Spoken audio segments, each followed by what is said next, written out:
با نهایت اندوه در گذشته یکی از کارگزاران میهن پرست ایران کامبیز آتابایی را به آگاهی هممیهنان میرسانم.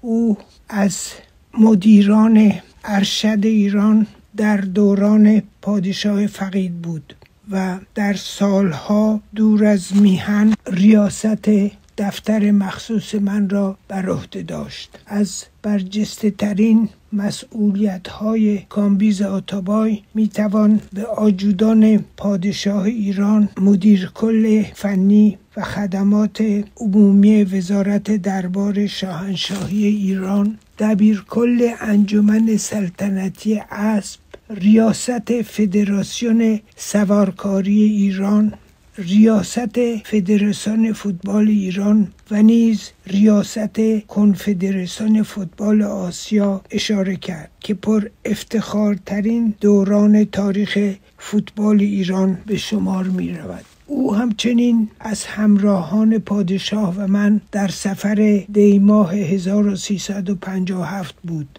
همچون یاوری وفادار و دلسوز پادشاه فقید را در مصر همراهی کرد. در تمام 4 دهه گذشته نیز با نظم و انضباط که از ویژگی‌هایش بود به امور دفتر من از جمله در ارتباط با هممیهنان درون و بیرون کشور صمیمانه رسیدگی می‌کرد. کامبیز آتابای برای من نه یک رئیس دفتر بلکه یک دوست گرانقدر بود. برای همسر گرامی او و فرزندان عزیزش صبر و شکیبایی آرزو می‌کنم.